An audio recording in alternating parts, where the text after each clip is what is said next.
حقوق العباد کی بہترین مثال جو ہم دیکھتے ہیں وہ ہم دیکھتے ہیں جب رمضان آتا ہے. رمضان میں جو حقوق العباد نظر آ رہے ہوتے ہیں، عین وہ جو وقت ہوتا ہے روزہ کھلنے والا اور اس سے پہلے جو افراتفری مچی ہوئی ہوتی ہے، اس میں سب سے زیادہ بولنے والے لوگ یہی ہوتے ہیں کہ تمہیں پتہ نہیں میرا روزہ ہے، اور روزے میں غصہ آ جاتا ہے مجھ سے بات نہ کرو، اور تکلیف پہنچانا لوگوں کو روزہ رکھ کے. اب بتائیں. یہ تو آپ نے وہ بتایا ہے کہ جو ہم اکثر کر رہے ہوتے ہیں، ہم ریٹس بڑھاتے ہیں.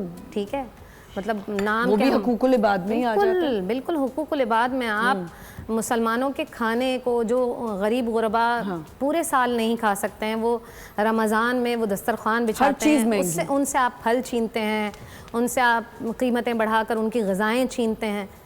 تو مجھے نہیں لگتا ہے کہ ہم خدا کو جواب دینے کے قابل بھی ہیں. عائشہ یہ بتائیں کیا نان مسلمز کے بھی حقوق ہیں؟ بالکل ہیں. نبی پاک صلی اللہ علیہ وسلم نے جو ہمیں پڑوسیوں کے حقوق بتائے ہیں، اس میں کلیئر نبی صلی اللہ علیہ وسلم نے بتایا ہے ہمیں.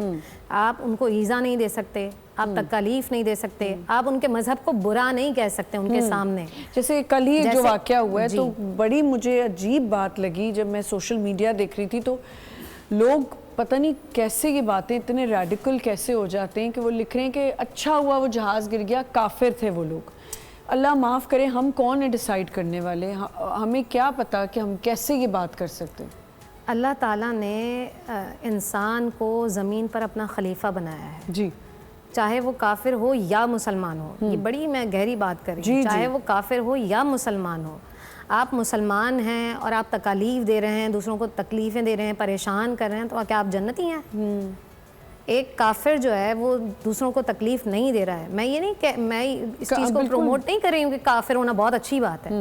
میں اس چیز کو نہیں کر رہی ہوں. ہر ایک کا اپنا مذہب ہے، اور نبی صلی اللہ علیہ وسلم نے، آپ دیکھیں، آپ صلی اللہ علیہ وآلہ وسلم کے اگر آپ خطبے کو بھی دیکھیں تو آپ صلی اللہ علیہ وسلم نے جو تمام انسانوں کے حقوق بتائیں، آپ دیکھیں کہ بارہا قرآن میں یا ایھا الناس کہہ کر جو مخاطب کیا گیا ہے، وہ کسی کیا گیا ہے؟ انسانوں کو کیا گیا ہے. اور کس کو پتا کہ کون کافر مرے گا یا مسلمان؟ یہ تو ڈیسائیڈڈ ہی نہیں ہے نا. نہیں، یہ تو ایک مسلمان کو بھی نہیں پتا. یہ تو مجھے بھی نہیں معلوم ہے کہ میرا خاتمہ کس پر ہوگا.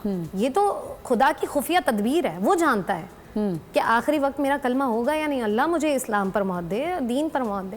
لیکن کسی کے لیے یہ کہنا کہ ہاں اچھا وہ گڑھے میں گر گیا، اچھا وہ جل گیا، وہ مر گیا، نہ بابا نا. اسلام اس چیز کی تعلیم نہیں دیتا کہ دشمن مرے تو خوشی نہ کیو، سجنا بھی ٹر جانے. بالکل. بات یہ ہے کہ ہم نے دین اسلام کو اپنی جاگیر سمجھ لیا.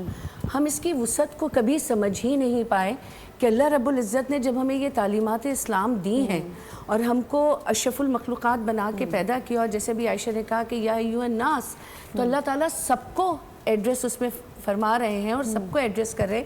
لیکن تم یہاں پہ ایک چیز جو میں ضرور کہنا چاہوں گی کہ رمضان کی تم نے بات کی تھی، فورن کنٹریز میں کیونکہ بہت رمضان ہمارے وہاں گزرے، تو وہاں جو بالکل نان مسلمز کے اسٹورز ہوتے ہیں وہ رمضان سیل لگا دیتے ہیں. جی بالکل. اور ہمارے مسلمان وہاں سے اتنی خوشی خوشی شاپنگ کرتے ہیں.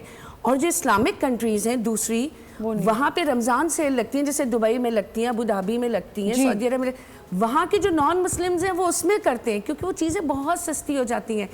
تو ہم سمجھتے ہیں کہ اس مبارک مہینے میں ہم نے روزہ رکھا، ہم نے 4 ٹکریں لگائیں، 5 وقت کی نماز پڑھی، اس کے بعد ٹی وی کھول لیا، پھر کچھ تسبیحات پڑھ لی، کچھ شوز کر لیے، ہم نے اپنا دین مکمل کر لیا، ہم مسلمان ہو گئے. سرکار علیہ السلام ایک مرتبہ تشریف لے جا رہے تھے، آپ نے دیکھا کہ ایک شخص زمین پہ لیٹا ہوا ہے اور 4 لوگ چادر تانے ہوئے. جی. تو آپ نے فرمایا کیا ہوا؟ تو کہا یا رسول اللہ صلی اللہ علیہ وسلم، اس شخص کا روزہ ہے اور یہ گرمی کی شدت سے بے حال ہے.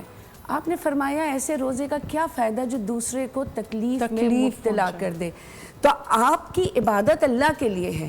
دیکھو ہم عطیات جب پڑھتے ہیں تو اس میں ہم سرکار علیہ السلام کے اللہ رب العزت سے کیا مکالمے ہوئے کہ میرے رب، میری جسمانی، میری دینی اور میری مالی تمام عبادتیں آپ کے لیے ہیں، اللہ کے لیے ہے نا.